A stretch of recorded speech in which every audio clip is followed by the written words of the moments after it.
माता देवहूति जी ने कहा, हे प्रभु, काचित्तयचिता भक्ति कीदृशी मम गोचरा या पदम ते निर्वाण मंजसान्वास्नवा अहम। आपकी भक्ति का समुचित स्वरूप क्या है, कृपा करके बताइए।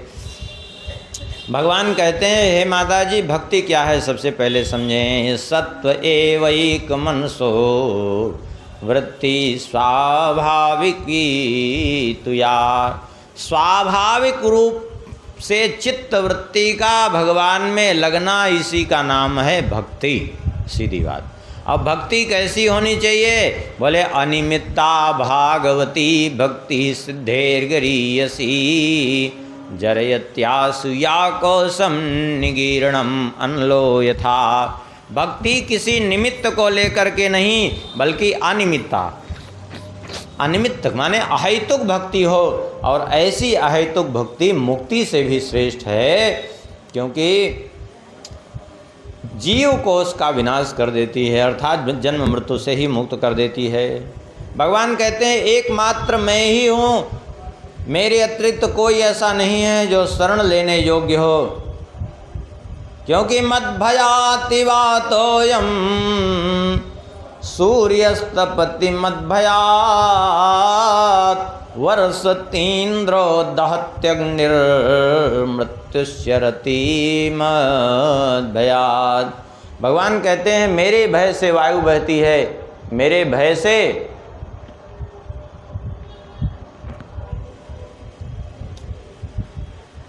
सूर्य तपते हैं, मेरे भय से अग्नि प्रज्वलित होती है, मेरे भय से मृत्यु समय समय पर अपना कार्य करती है। जब सब स्वयं ही भयग्रस्त हैं तो दूसरे को, अपने आश्रित को कैसे भय मुक्त कर सकते हैं? इसलिए भगवान कहते हैं, मेरे अतिरिक्त कोई ऐसा नहीं है जो भय मुक्त कर देने वाला हो। इसलिए भगवान की ही एकमात्र शरण ग्रहण करनी चाहिए। माता देवहूति जी ने कहा, प्रभु, ये प्रकृति और पुरुष दोनों एक हो गए मिलकर के। आखिर कैसे ये अलग हो सकते हैं? भाई सीधी बात है कि आत्मा प्रकृति के साथ मिलकर के एक हो गया। ये जड़ और चेतन, चेतन है आत्मा और ये जड़ है प्रकृति। ये दोनों एक दूसरे से इतने जुड़ गए कि ये जीवात्मा इस शरीर को अपना स्वरूप मान बैठा। शरीर को कोई कष्ट होता है तो ये मानता है कि हमें पीड़ा हो रही है। शरीर की समस्या को अपनी समस्या मानता है। क्यों? क्योंकि इतना एकाकार हो गया उसके साथ। तो ऐसे में बताइए अलग कैसे हो सकता है? इससे तो बड़ा कठिन है। अलग ही होना असंभव सा दिखता है। भगवान ने कहा असंभव दिखता है लेकिन असंभव है नहीं। कैसे एक हुआ और कैसे अलग होगा? बोले देखो, सबसे पहले तो विचार करें कि एक कैसे हुआ। जैसे ऊपर से जल गिरा, जब जल ऊपर से वर्षा हुई और जल गिरा तो वो जल कितना स्वच्छ जल था कि नहीं? लेकिन ऊपर से अत्यंत स्वच्छ जल गिरा, नीचे भूमि पर जब गिरा धूल में तो क्या हुआ? बोले भूमि परत भाढ़ावर पानी, जिम जी वहीं माया लपटानी। भूमि में पड़ते ही वो तुरंत जल धूल से मिलकर के कीचड़ के रूप में परिणित हो गया। अब देखिए, अब वो जल धूल से मिलकर के अब धूल धूल नहीं रही और जल जल नहीं रहा, वो कीचड़ बन गया, दोनों मिश्रित होकर के।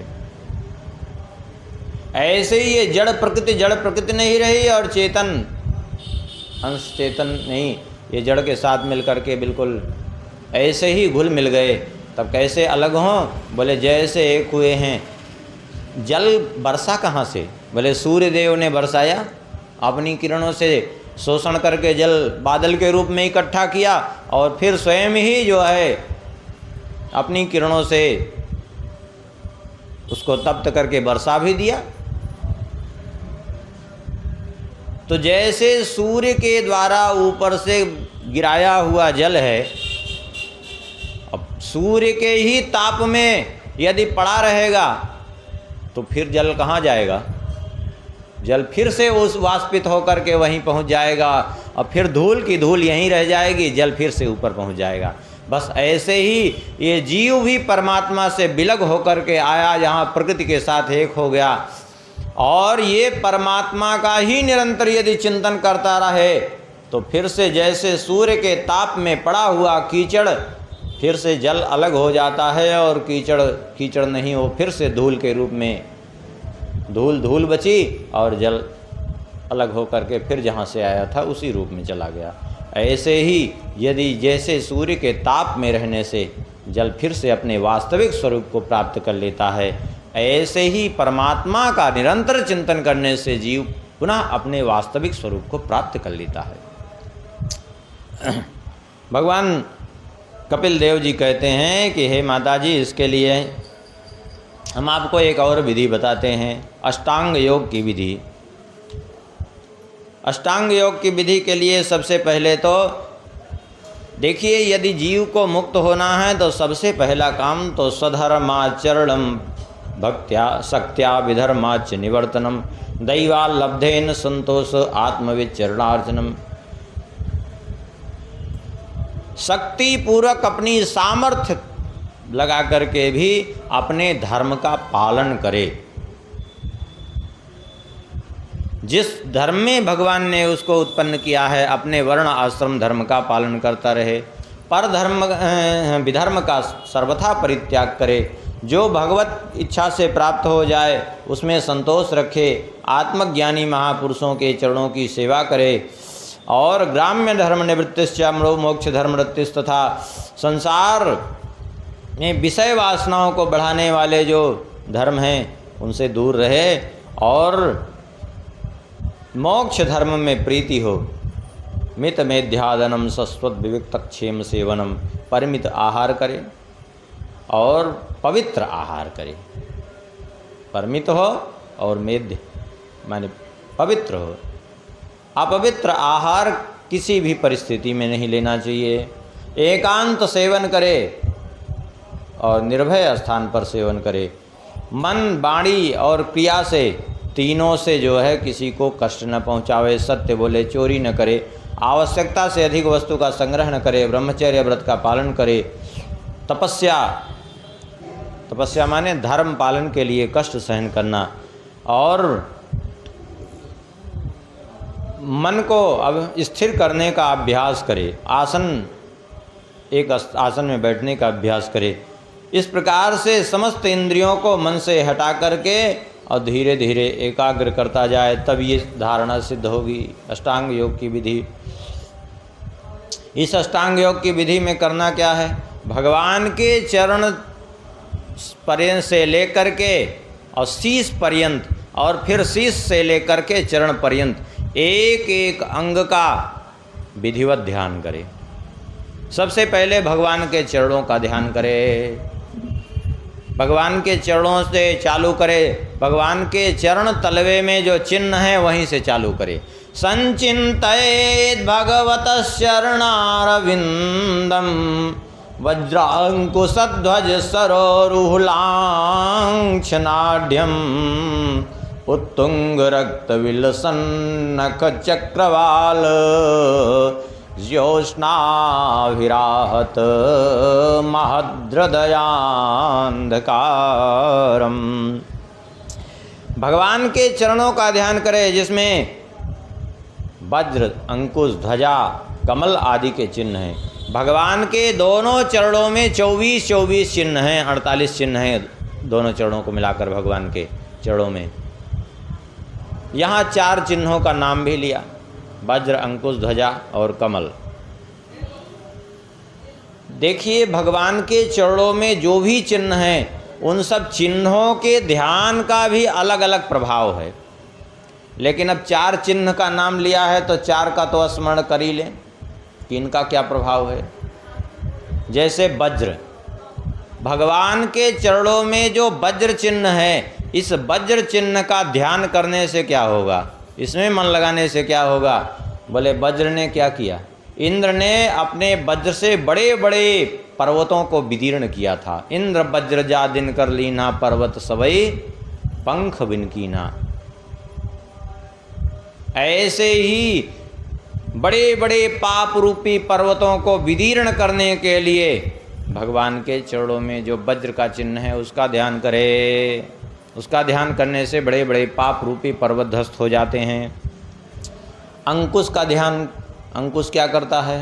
बोले महामत्त गजराज कहाँ बस कर अंकुश खर। बड़े बड़े मत वाले हाथियों को भी अंकुश बस में कर लेता है।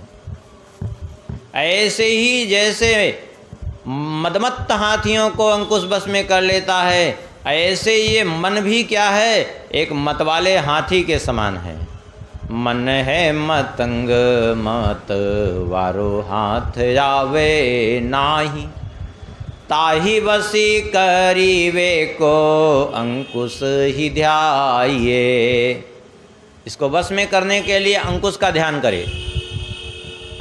ध्वजा क्यों? बोले ध्वजा का ध्यान इसलिए कि ध्वजा विजय का प्रतीक होती है। भगवान के इस चिन्ह का ध्यान करने से भगवान माया पर, काम क्रोध आदि विकारों पर विजय प्राप्त कराते हैं। और कमल क्यों? बोले कमल लक्ष्मी जी का निवास स्थान है और लक्ष्मी जी अष्ट सिद्धि नवनिधि की अधिष्ठात्री हैं, इसलिए इसका ध्यान करने से क्या होता है? इसका ध्यान करने से क्या होता है? भले भक्ति निधि जोरिवे को कंज ही मन लाइए। भक्ति रूपी संपत्ति यदि इकट्ठी करनी है तो कमल का ध्यान करे। इस प्रकार से ध्यान करना है। आखिरी एक एक चिन्ह का ध्यान करते करते ऊपर उठते जाइए। यहाँ भगवान ने एक एक अंगों का वर्णन किया है। एक एक अंग का वर्णन हो तो 2 दिन इसी में लगेंगे पूरा।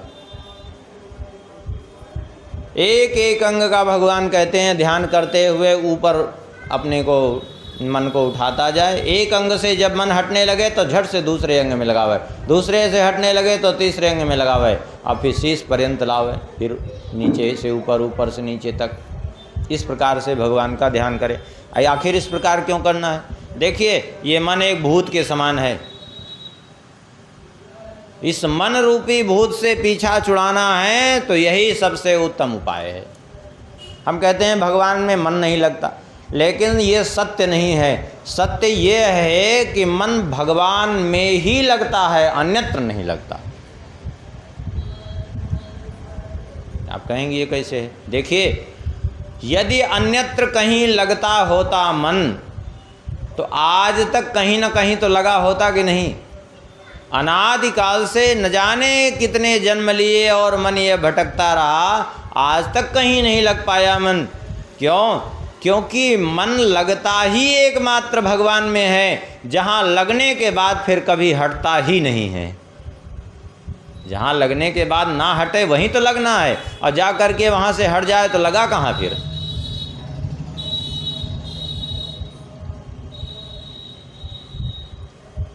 तो ये मन रूपी भूत से पीछा छुड़ाने का यही उपाय है। इसको भगवान का ध्यान इस तरह से करावे। क्योंकि जैसे एक बार ऐसे समझे, एक भूत है की बात आई तो एक व्यक्ति था, उसने एक तंत्र मंत्र के ज्ञाता व्यक्ति से कुछ मंत्र प्राप्त किया, एक भूत सिद्ध किया। अब भूत प्रकट हुआ उसके सामने। अब भूत ने कहा, हम तुम्हारे सामने आ गए हैं क्योंकि तुमने सिद्ध किया है। अब जो काम बताओ हम काम करेंगे, लेकिन यदि तुमने कोई काम नहीं बताया तो हम तुम्हारा विनाश करेंगे, तुमको मार डालेंगे यदि काम नहीं बताओगे तो, इसलिए बताओ। तो पहले तो वो प्रसन्न हुआ था कि जो है भूत आया अब काम करेगा, लेकिन वो भूत तो भूत ठहरा। जितना काम बताता वो करके तुरंत आ जाता भूत। अब वो परेशान बेचारा, इतना काम ही नहीं सोच पाता था कि क्या काम और है। परेशान होकर के उसी तांत्रिक के पास गया। वो तांत्रिक ने कहा, भूत की विद्या तो हमने बताई थी, लेकिन अब उसको शांत करने की विद्या हमारे पास नहीं है। तो अच्छी समस्या, फंसा बेचारा ही। तो कहाँ से फंसे हम आके ये भूत के चक्कर में? एक महात्मा के पास भाग करके गया। महात्मा से कहा, महाराज हमारी रक्षा करिए, हम बहुत परेशान हैं, तो भूत हमको मार डालेगा। बोले तुम एक काम करो कि तुम्हारे पास जब भूत आवे अब ना काम करने गया है, बोले हाँ, बोले आवे तो कह देना जाओ 1000 गांठ का बांस ढूंढ के ले आओ। हाँ, और जब 1000 गांठ का बांस ढूंढ के ले आवे भूत तो कह देना कि तुम एक काम करो, इस बांस को गाड़ो भूमि में और गाड़ करके इसकी एक एक गांठ को देखते हुए अच्छी प्रकार से और गिनते हुए नीचे से ऊपर तक चढ़ो और फिर ऊपर से नीचे तक एक एक गांठ देखते हुए उतरो। यही तुम्हारे पास काम है। भूत को वही बताया और भूत भी सोचा कि अच्छे कहाँ से पाला पड़ा ये। वो चढ़ते उतरते परेशान हो गया और स्वयं भाग खड़ा हुआ भूत। हाँ, बस यही बात है। इस मन रूपी भूत को भी यदि शांत करना है तो बस एकमात्र भगवान के चरण से लेकर के शीश से लेकर चरण पर्यंत इसको ध्यान में लगा दो, ये मन रूपी भूत अपने आप शांत हो जाएगा। और ये करते करते धीरे धीरे सिद्धावस्था प्राप्त हो जाएगी। सिद्धावस्था किसको कहते हैं? सिद्धावस्था ये नहीं कि कुछ चेला चापड़ बना लिए और कह दिए अरे महाराज आप तो सिद्ध हो गए, सिद्ध हो गए। ये सिद्ध पिद्ध की परिभाषा नहीं है। सिद्ध के कहते किसको हैं? सिद्ध माने अरे किसी ने आपसे प्रशंसा की कि आप सिद्ध हो गए, तो उसको क्या पता कि आप सिद्ध हो गए। सिद्ध होंगे तो पहले आपको पता चलेगा कि उसको धन मिलेगा, तो पहले आपको पता चलेगी कि पड़ोसी को आपको पता चलेगा ना, दूसरे को क्या पता। लेकिन झूठी प्रशंसा करके चापलूस लोग नष्ट कर देते हैं। सिद्ध का तात्पर्य सीधा सीधा अर्थ समझिए सामान्य भाषा में, जैसे चने को भून दीजिए आप तो साधु शाही भाषा में उसको कहते हैं अब चना सिद्ध हो गया, भून गया। अब भुने हुए चने को आप जाकर के बढ़िया से बढ़िया भूमि हो उसमें बो दीजिए, बढ़िया से बढ़िया पानी दीजिए, बढ़िया उसकी देख रेख करिए, लेकिन वो चना उसमें अंकुर नहीं फूटेगा। क्यों नहीं फूटेगा? क्योंकि वो सिद्ध हो गया, बुन गया है। बस यही बात है। सिद्धावस्था उसको कहते हैं कि उस अवस्था को प्राप्त हो जाए कि जिस अवस्था में पहुंचने के बाद किसी भी प्रकार के विषय का अंकुर न उदय होने पावे जीवन में, मन में किसी प्रकार से वासना का अंकुर न उदय हो, उसको सिद्धावस्था कहते हैं। सीधी बात है।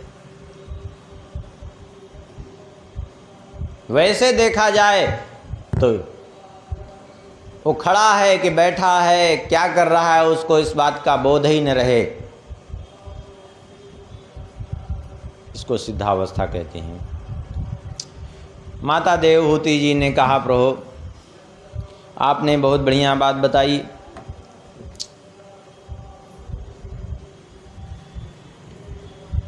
तो ये भक्ति योग का अष्टांग योग का वर्णन किया, तो अब कृपा करके ये बताइए कि ये जो आपकी भक्ति से विमुख हैं, विषयों में रचे पचे हैं, संसार में रचे पचे हैं, इनकी क्या दशा होती है? भगवान कहते हैं कि इनकी दशा यही होती है कि गृहेषु कूढ़ धर्मेषु दुख तंत्रे स्वतंत्रता कुर्वन् दुख प्रतीकारम सुखमन्यते गृही। ये घर में पड़े रहते हैं और छल कपट करके धन इकट्ठा करेंगे और दुख का प्रतिकार करने की चेष्टा करेंगे, उसी को मान लेंगे सुख मिल गया, बड़ा आनंद आया। सुख नहीं मिलता, दुख की निवृत्ति को सुख मानते हैं। जैसे उदाहरण के लिए कोई सिर पर बोझा लिए चला जा रहा हो, 25-50 किलो का बोझा उसके सिर पर हो, अब वो चलते चलते बेचारा परेशान हो गया है, एकदम कष्ट पा रहा है। अब अचानक उसको बोझा उतारने का अवसर मिल गया, उतार दिया बोझा। अब जब बोझा उतार देता है अपने शीश से तो कहता है बड़ा सुख मिला। अब वो सुख है क्या? वो अरे वो सुख नहीं है, वो सुख मान रहा है। वो वास्तव में जो है, जो बोझा लदा हुआ था, उस बोझा के कारण जो दुख हो रहा था, उस दुख की निवृत्ति हुई है, सुख नहीं है वो। लेकिन उस दुख की निवृत्ति को ही सुख मानता है वो, क्योंकि इस संसार में सुख है ही नहीं। संसार में सुख होगा कहाँ से, क्योंकि ये संसार है क्या, बोले दुखालयम शाश्वतम, ये दुख का भवन है और विनाशशील है, ये शाश्वत नहीं है, अशाश्वत है। तो कहाँ से यहाँ सुख मिलेगा? यहाँ सब कुछ नकली है, असली कुछ नहीं है। तो असली सुख कहाँ से मिलेगा? भगवान कहते हैं जीवन भर इसी तरह छल कपट करके धन कमाता है, कुटुंब का भरण पोषण करता है, और अंत में जब वो वृद्ध हो जाता है तो जिनका जीवन भर भरण पोषण किए रहता है वे ही लोग उसकी उपेक्षा भी करते हैं, उसका तिरस्कार भी करते हैं। बोल भी नहीं सकता, वायुनोत्क्रमतोत्तर कफ संरुद्ध नाड़िका, वायु के उत्क्रमण से, कफ के प्रभाव से उसकी नाड़ियाँ अवरुद्ध हो जाती हैं। और काशश्वास कृताया सह कंठे घुरघुराए थे, श्वास प्रश्वास भी अवरुद्ध हो जाती है, कंठ में घुरघुराहट सी होने लगती है। और जैसे कुत्ते का अनादर होता है ऐसे ही वो उसका भी अनादर ही होता है घर में, और फिर जीवन भर उसमें आसक्त रहता है। इतना होने के बाद भी उसको संसार से वैराग्य नहीं होता, बड़ी विचित्र बात है, वैराग्य नहीं होता, और उसी संसार में वो रचा पचा पड़ा रहता है। हाँ, इतने के बाद भी वो ही संसार में रचा रहता है। यहाँ तक कि कितनों को तो देखा गया है, यहाँ तक कि परेशान हो जाते हैं, घर में मार खाते हैं लड़के बच्चों से, अब मार खा करके जाएंगे भाग करके आश्रमों में, कहेंगे महाराज हमको रख लीजिए, हम बहुत परेशान हैं, और हम ऐसा हमारे घर वालों ने निकाल दिया, अब कभी ज़िंदगी में नहीं जाएंगे हम लौट कर घर। उनको समझाया जाएगा तो बात समझ में नहीं आएगी, कहेंगे नहीं हम तो यहीं रहेंगे, हमको किसी तरह रख लीजिए। अब भी रुक जाएंगे तो जानते हैं क्या करेंगे, कुछ दिन रह करके खूब जब पैसा इकट्ठा होगा कुछ, तो फिर सीधा जो है घर पहुंचेंगे। अब फिर घर पर तब तक उनका आदर तो नहीं होता, तब तक उनकी पूंछ बनी रहती है जब तक वो जो है टॉफ़ी बिस्कुट खरीद खरीद के बच्चे खिलाते रहेंगे। हाँ, टॉफ़ी बिस्कुट खरीदेंगे, बच्चों को खिलाएंगे, तो उससे घर वाले सोचते हैं चलो कम से कम इस बहाने बच्चों से फुर्सत मिली, अपना काम धाम हम निपटा रहे हैं। और जहाँ वो टॉफ़ी बिस्कुट का पैसा ख़त्म हुआ, बच्चे उनके पास जाना बंद, और जहाँ बच्चे जाना बंद तो फिर भागने के नौबत उनकी आती है। ये दशा होती है खूब, हाँ हम लोग खूब देखते हैं। और फिर परिणाम उसका यह होता है कि जीवन भर आसक्त रहने के कारण अब मरने के बाद फिर यहाँ से 99,000 योजन दूरी दक्षिण दिशा में नरक लोक स्थित है, वहीं जाता है। 99,000 योजन की 99,000 योजन की दूरी कितनी दूर में, कितनी देर में यमदूत लेकर के पहुंच जाते हैं उसको घसीटते हुए? बोले 2-3 मुहूर्त। 2-3 मुहूर्त माने 1.5 घंटे से लेकर 2.25 घंटे के बीच में पहुंच जाते हैं। अब कितनी गति से उसको घसीटते हुए ले जाते हैं उस तप्त बालुका में, ककरीले पथरीले कटीले मार्ग पर, ऐसे पांव पकड़कर खींचते हुए उसको बांध कर ले जाते हैं।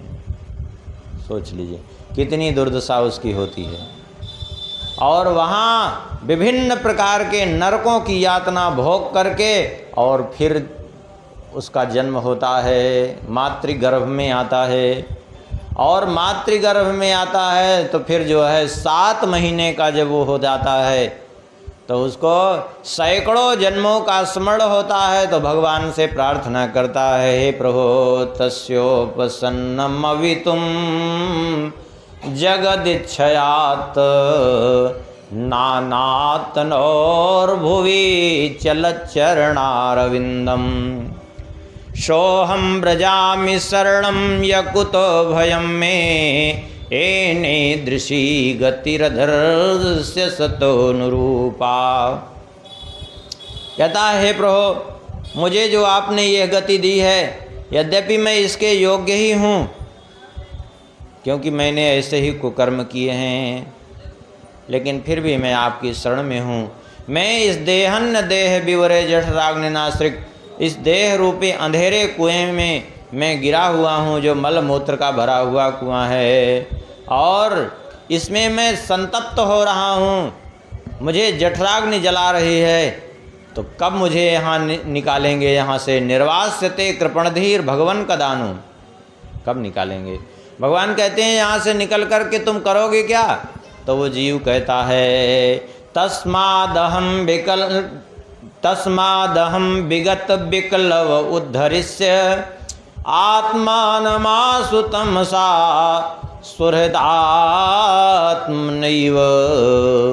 भूयो यथा व्यसन में तदनेक रंध्रम मामे भविष्य दुपसादित विष्णुपादः।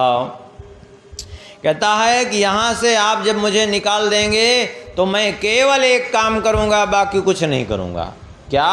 बोले उपसादित विष्णुपादः, एकमात्र आपके चरणों की आराधना करूँगा, आपके चरणों की उपासना करूँगा, इसके अतिरिक्त मैं कुछ भी नहीं करूँगा। अब भगवान जब निकाल देते हैं तो क्या करता है? कह के वहाँ से निकलता है कि आपकी उपासना के अतिरिक्त कुछ नहीं करूँगा, और यहाँ आने के बाद भगवान की उपासना ही नहीं करता, बाकी सब कुछ करता है। वो ठीक विपरीत करता है। क्यों? क्योंकि ऐसे असत पुरुषों का संग मिलता है उसको, ऐसे दुष्ट जनों का संग मिलता है, विषयी कामी पुरुषों का संग मिलता है।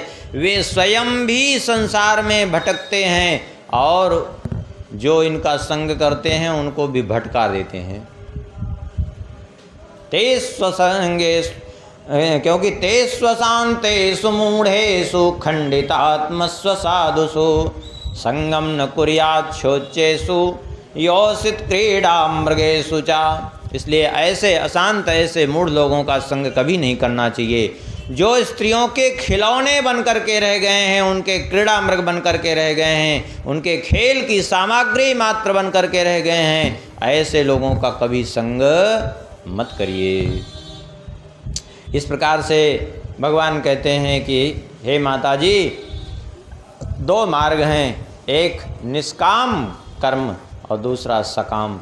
निष्काम कर्म करने वाला मेरे परम धाम को प्राप्त हो जाता है, और सकाम कर्म करने वाला फिर से बार बार इस संसार में जन्म लेता है। ये मैंने आपको जो दिव्य ज्ञानोपदेश दिया है, इस ज्ञानोपदेश को किसी दुष्ट दुर्विनी दुराचारी घमंडी आदि को नहीं सुनाना चाहिए।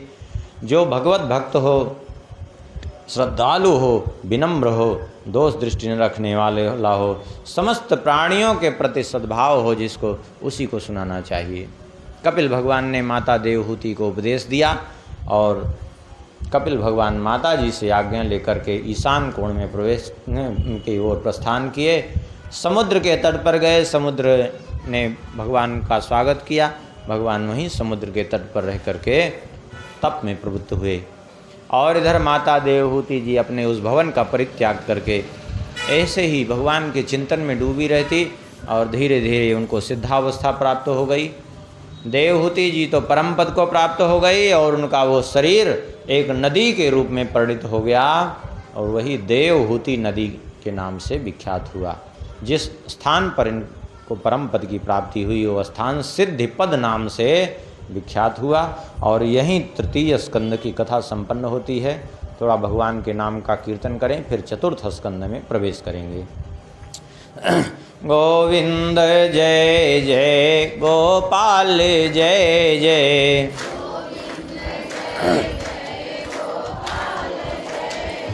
श्री राधा रमण हरि गोविंद जय जय।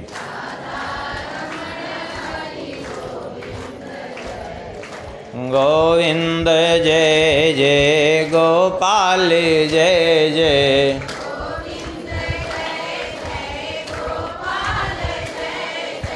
राधा रमण हरि गोविंद जय जय।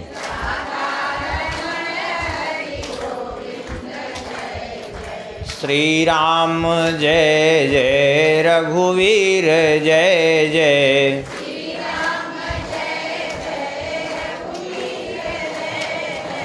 सीतारमण श्री रघुनाथ जय जय।